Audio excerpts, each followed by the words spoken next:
Bem-vindos ao quarto CONAD para a gente falar de Game Design e Design Instrucional unidos para fazer os jogos de tabuleiro modernos, que são esses daqui. É uma leva nova de jogos. Vem essa primeira geração de jogos de tabuleiro, são a geração que a gente encontra em museu.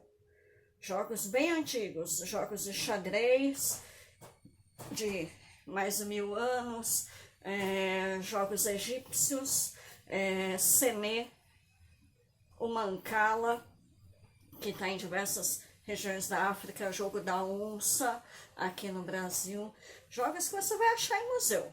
Esses representam a primeira geração dos jogos de tabuleiro ou dos board games. Aí vem a segunda geração que provavelmente você jogou na infância, na adolescência, que era, vamos lá, tem até hoje para vender aí, War, Banco Imobiliário, Jogo da Vida, Detetive. Essas são a segunda geração. E aí, da década de 90 para cá, na Europa, e dos anos 2000 em diante no Brasil, o game design para jogo tabuleiro tem evoluído bastante. E a principal diferença entre aqueles que eu falei agora há pouco, que você ainda encontra para vender em loja de brinquedo, e esses aqui, são alterações no game design. Por exemplo, depende-se menos da sorte de rolagem de dados ou de virar uma carta para saber o que acontece, e muito mais da sua estratégia, da sua tomada de decisão, de como você gere recursos, de como você faz controle de área. Tudo isso influi em quem vai ganhar o jogo. Menos sorte e mais estratégia. É raro nesses jogos de tabuleiro modernos aqui você vê algo como eliminação de jogador no meio da partida. Então são 4 pessoas jogando, Banco Imobiliário, normal. Um vai à falência, não tem mais nada para fazer no jogo, ele sai do jogo, os outros 3 ficam mais horas e horas jogando, e aquele primeiro a sair entediado. É muito raro isso acontecer nos jogos de tabuleiro modernos ou de terceira geração. Acontece isso quando o jogo tem uma partida de duração de até 20 minutos. Outra coisa, a duração do jogo. Acho que vocês já tiveram a experiência de uma partida de War que nunca acabou, ou de Banco Imobiliário que nunca acabou. Aqui, o Game Design tem um controle que está na caixa, a duração média da partida, conforme o número de jogadores, porque você pode jogar com 3 jogadores, com 5, com 8, enfim, cada jogo tem o seu jeito, né? Bom, e então eu trabalho com esses jogos de tabuleiro modernos, que ainda são desconhecidos de muita gente, é um hobby ainda de nicho. Pouca gente já jogou, e pouca gente que jogou é professor, e poucos desses professores tiveram a oportunidade de usar isso na educação. Então, o trabalho que a gente faz é quase que a ponte entre educadores e os jogos de tabuleiro modernos, que a partir de agora eu vou chamar de board games. E apesar deles terem sido elaborados para fins de entretenimento, eles têm um potencial didático, pedagógico enorme. Eles abordam assuntos que a gente também costuma abordar em sala de aula. Eles trazem muitas ferramentas para a gente trabalhar soft skills e as habilidades socioemocionais. Então a gente tem a relação interpessoal, a gente tem a resiliência, porque vai ganhar, vai perder, tem o raciocínio lógico e matemático, pensamento estratégico, gestão de conflito, porque existem jogos competitivos e cooperativos, né? E os assuntos são os mais variados, então é muito fácil você já encontrar um jogo pronto no mercado para aquilo que você queria abordar com os seus alunos ou com os seus treinandos.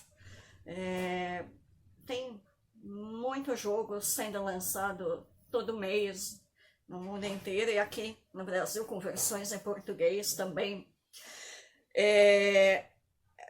A gente só precisa divulgar mais isso, né? E quando o jogo já não está prontinho, que é só você pegar, levar para os seus alunos, jogar e começar a explorar aquilo ali, fazendo uso dos conhecimentos que a gente tem de design instrucional, quando não está prontinho, você pode muito bem adaptar uma coisa ou outra. E aí eu queria mostrar para vocês alguns livros e jogos que eu uso quando eu dou formação de professores, educadores, psicólogos, pessoal de RH.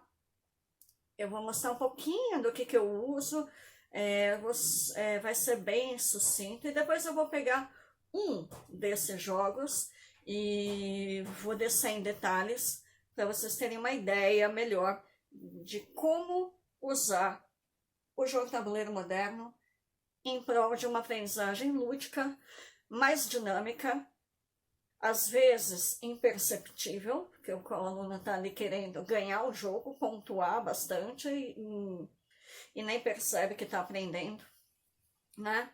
E vou começar então a mostrar esses materiais, e antes eu quero falar o seguinte: usar jogo na educação tem que ser uma coisa que você faz com parcimônia, que você faz na dosagem certa, tá?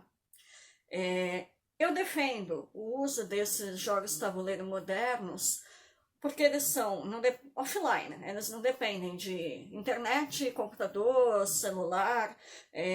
Se você não tem grana para comprar várias cópias na sua escola, você joga com uma cópia só. Se você não tem dinheiro nem para isso, você consegue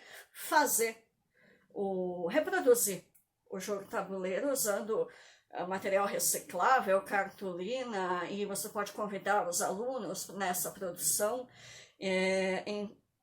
isso sem nenhuma infração de ordem legal, porque a gente vai ver que regra de jogo não é patenteável. Então você pode muito bem reproduzir um jogo que você já conheça, desde que você não tire cópia e não use o mesmo nome do jogo e nem tire cópia do manual de instruções. Se você recriar um jogo que você já conheça e levar para a sala de aula ou para o treinamento, você não está infringindo nenhuma lei, e está fazendo um jogo, talvez até com a ajuda do pessoal que vai participar da partida. Também é importante frisar que o jogo, pelo jogo, como um mero entretenimento, ele agrega valores àquilo que vai ser ensinado. Eu vou falar em educação como um todo, porque eu não sei se você trabalha em sala de aula, se você trabalha com treinamento, se você trabalha em clínica atendendo individualmente. Eu vou falar em educação. O jogo pelo jogo até exercita várias soft skills e várias competências socioemocionais e algumas coisas de raciocínio lógico matemático, leitura também, mas é como usar um vídeo em sala de aula. Você pode passar um filme inteiro para os alunos assistirem, e se quer ficar na sala de aula, ficar tomando um café na sala dos professores, voltar, ou seja, você pode matar o tempo com o vídeo, ou você pode fazer um uso pensado com o objetivo de aprendizagem, com começo, meio e fim, com uma razão para ter eleito o trecho do filme que você vai passar, ou os trechos, ou seja, ter uma finalidade e um objetivo de aprendizagem a serem atingidos para você passar aquele determinado vídeo em sala de aula. Quero que meus alunos debatam sobre tal tema, quero que eles reflitam sobre tal sentimento, quero que eles vejam na prática a geografia de um determinado local com os relevos e a vegetação. Quero que eles percebam a mudança no traje conforme a época muda. Enfim, tem uma razão para você ter escolhido passar um vídeo em sala de aula. E tem uma razão para você escolher trechos determinados, não é? Você não vai passar um vídeo porque você não quer dar aula. Então, não vamos fazer isso também com o jogo, né? Vamos deliberadamente traçar um objetivo de aprendizagem para que o jogar seja algo definitivamente válido e que traga ganhos na aprendizagem. Esses jogos que eu tenho aqui atrás de mim, os board games, ou jogos de tabuleiro de terceira geração, eles vêm, como eles não são educativos, não foram desenvolvidos para essa finalidade, eles têm uma vantagem, porque eles não deixam a aula com uma cara de ai, lá vem um jogo da memória, lá vem um dominó, ou aquele jogo da trilha, avança uma casa, recue uma casa se você não souber, vai ver que é uma coisa nova, vai se sentir atraído, vai conhecer uma nova área do game design e vai te considerar um professor inovador e vai se engajar nisso daí. A gente defende que o board game seja usado para cumprir conteúdo curricular, um assunto que você tem mesmo que abordar, e que ele seja a introdução do assunto para os seus alunos. Você joga e depois, numa outra aula, você começa a explicar melhor aquela matéria e os alunos vão por si só fazendo correlações, né? Ah, por isso que a gente pontuava mais quando fazia esse caminho. Ah, por isso que a gente não conseguia pontuar quando fazia ali. E aí você explica na teoria o que aconteceu na prática e eles já tiveram uma vivência mais concreta ali, eles conseguem associar, né? Como na andragogia. Vamos ver alguns jogos? Esse aqui é o timeline. Todas as cartas de eventos, de acontecimentos, invenções, elas são iguais frente e verso, como essa da invenção do barbeador elétrico. O verso é igual, a diferença é que tem a data de quando isso aconteceu. Então a gente joga assim, coloca uma carta no centro da mesa e o jogador vai ter na mão dele 5 cartas. Ele escolhe uma e vê se aconteceu antes ou depois. Invenção da torradeira. Eu acho que veio depois do barbeador elétrico. Eu indico qual é o lugar e viro. Errei. 1905 é antes. Então, eu coloco no lugar certo da linha do tempo e compro uma carta a mais. Se eu tivesse acertado, eu ficava com uma carta a menos. Quem fica sem cartas primeiro, vence. Aí eu venho com a invenção do zíper. Eu acho que é antes da invenção da torradeira. Eu indico para todo mundo onde é o lugar e a gente vira. Nesse caso eu acertei, fico com uma carta a menos na minha mão. Invenção da lâmpada a óleo. Essa eu acho que é antes de tudo que está aqui. Vou colocar aqui na mesa. Vamos ver? 3000 a.C., está correta a ordem da nossa linha do tempo. E assim a gente vai colocando as cartas. Quando acerta, é uma carta a menos na mão. Quando erra, você tem que comprar e continua com o mesmo número de cartas. Esse é o timeline. Oi! Vocês viram aí como é que funciona o jogo timeline? Eu estou aqui com algumas cartas na mão para vocês se lembrarem, deixa eu colocar ao lado das datas aqui para vocês, né? E agora eu quero falar um pouquinho sobre como usar esse jeito, essa regra do timeline, que na verdade, tecnicamente, é a mecânica do jogo, como a gente faz para usar isso em sala de aula. Vou dar alguns cases ou algumas práticas que nós já usamos em sala de aula e alguns relatos de outros educadores que nós já ouvimos. Então, caso prático. O professor do curso de pós-graduação de anestesia veterinária, ele criou um timeline. E aí os alunos jogam com algumas cartas na mão e eles vão fazer a sequência de colocar o paciente, o gato, o cachorro, sei lá o que, para dormir, fazer anestesia e trazer o paciente de volta no fim, né, com a anestesia terminada. Tem uma sequência a ser feita. Então, os alunos têm que baixar as cartas dizendo se tal procedimento vem antes ou depois daquele outro. Então, não sei, não entendo do assunto, mas acho que primeiro você vai anestesiar e depois vai abrir o paciente e daí opera, né? Enfim, estou falando 3 coisas básicas na sequência que acontece. Então, cortar o paciente vem depois de anestesiar e antes de iniciar a cirurgia. É nesse lugar que entra a carta. E aí a gente tem, o professor tem algumas cartas de cores diferentes e ele vai colocar ali eventos, são as coisas que dão errado durante a cirurgia. Ele vai falar, seu paciente é alérgico ao medicamento que você colocou. Aí eles têm que ir correndo, solucionar aquele problema para o paciente não morrer. Eles falam, eu tenho o medicamento tal, quem tem o outro medicamento que a gente vai pôr junto para quebrar o efeito e o paciente não morrer. Daí eles baixam, correndo, resolvem aquele assunto. Continuam a sequência do timeline. Daí a pouco vem o professor e diz, caiu a pressão do paciente, o que vocês fazem?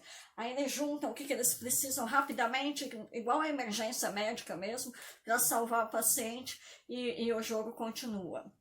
Vocês podem usar o timeline, na verdade não ele, a mecânica dele, com cartas que vocês mesmos vão elaborar, para trabalhar, por exemplo, ordem alfabética. Então, eu quero mostrar assim, que bola vai vir depois de água e antes de cachorro. Mas eu posso fazer mais difícil, depende do que eu estou ensinando para os meus alunos. Eu posso falar que brilho vem depois de Brasil e antes de, sei lá, o que vem? Bruma. Outra coisa, você pode fazer uma sequência numérica que vai do menos não sei quanto ao mais não sei quanto, para eles entenderem o eixo X, e pode colocar assim, número inteiro, número decimal, né? Fração, radiciação, continhas, né? Equações, e aí ele vai ver, bom, o 2 mais 1 vem antes ou depois do 8/12? E ele vai colocando. A raiz de 24 vem antes ou depois do, sei lá, 2 mais 8/4 vezes 5. Né? Bom, gente, continuando com as diversas aplicações possíveis para a mecânica do jogo timeline. Eu falei de sequência numérica, de sequência do resultado de diversas equações, números decimais, fracionados, radiciação e tal. Falei de sequência alfabética, falei do curso de anestesia veterinária, que usou essa mecânica do timeline, e aí eu quero falar de uma uma aplicação para essa linha do tempo que você pode usar para trabalhar escuta ativa. Como que funciona? Cada aluno vai criar algumas cartas, por exemplo, 10 sobre a minha história de vida. Vou contar para você em 10 cartas minha história de vida. Então, nesse primeiro, não precisa pôr ano, não precisa pôr data. Se quiser, põe, mas como eu penso que também dá para trabalhar com criança, basta ter uma sequência. E você precisa ouvir a minha história para saber qual é a sequência correta da minha história de vida. Então, eu apresento as minhas cartas para um grupo de jogadores. Aí eu falo, olha, primeiro, eu nasci, daí eu ganhei um irmãozinho, depois eu ganhei um cachorro, aí esse cachorro morreu, o cachorro morreu, tá, outro evento. Eu ganhei outro cachorro, mais um evento.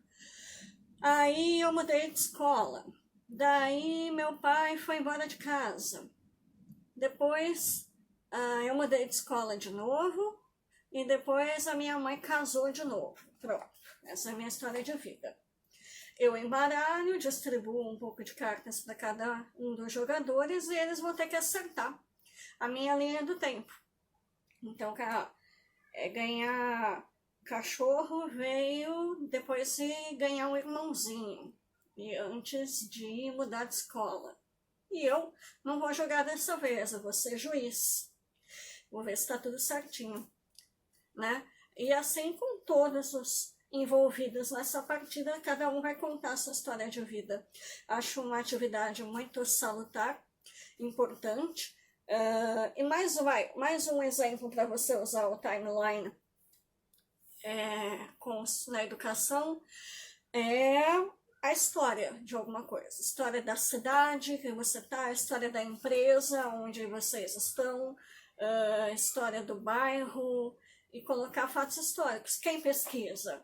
Aqueles que vão jogar, né? Um grupo pesquisa um tema, outro grupo pesquisa outro e troca. O outro grupo joga o jogo que esse preparou e vice-versa, né? Eu disse que eu também ia apresentar alguns outros jogos que eu uso nas formações e livros, né? Eu escolhi mais 2 jogos para apresentar. Esse é o que a gente falou até agora, que é o Timeline. Timeline tem vários para comprar. Esse aqui é temas variados, mas tem só de música, só de esporte, só de história do Brasil.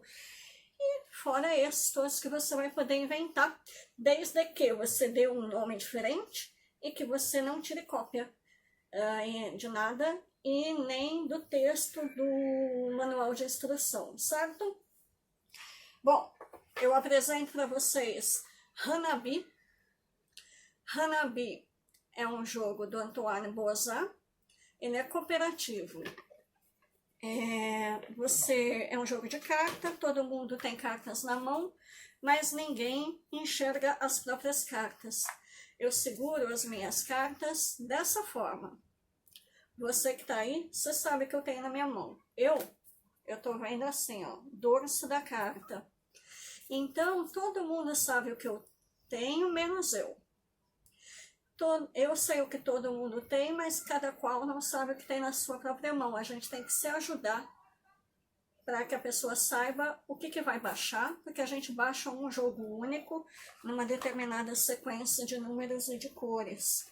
É muito interessante de trabalhar um jogo cooperativo em que ou todo mundo vai perder ou todo mundo vai ganhar.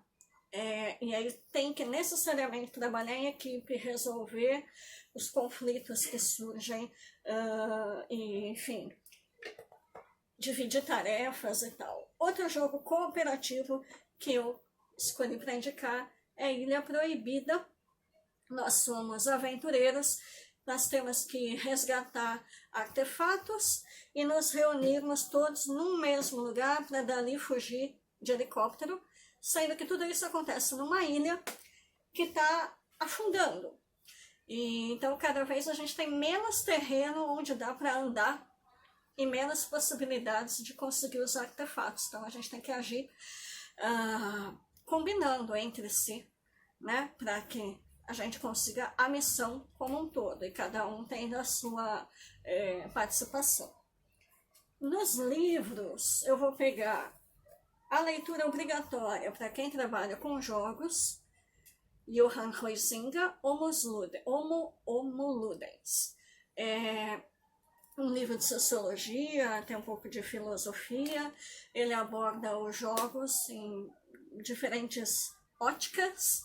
É um livro difícil de ler, mas para quem está nessa área, ele é essencial. Ele é a primeira obra de peso que aborda os jogos. Depois vieram várias outras, mas fica a dica. E como sobre esses board games modernos aqui a gente ainda tem pouca coisa, eu imagino que a gente ainda não tenha hoje, no início de 2020, a gente não tenha uma centena de artigos científicos sobre board games. Então, eu que estou pesquisando desde 2015, eu ainda me valho bastante das pesquisas de videogame, de jogos digitais na educação. Então, esse aqui, que foi organizado pela Lynn Alves, da UNEB, lá da Bahia, Federal da Bahia também, é um é um livro que eu uso bastante, eu me apoio nele, apesar dele não ser para jogo analógico, ele tem uma visão de que o jogo tem que ser divertido, ainda que aplicado na educação, e que ele tem que ser tão legal quanto os jogos comerciais, como esses daqui, e eu compartilho desse ponto de vista, então é outra obra que eu recomendo, tá joia? Gente, muito obrigada por ter acompanhado até aqui, participado dessa troca de ideias. Eu agradeço muito a atenção de vocês. Um beijo.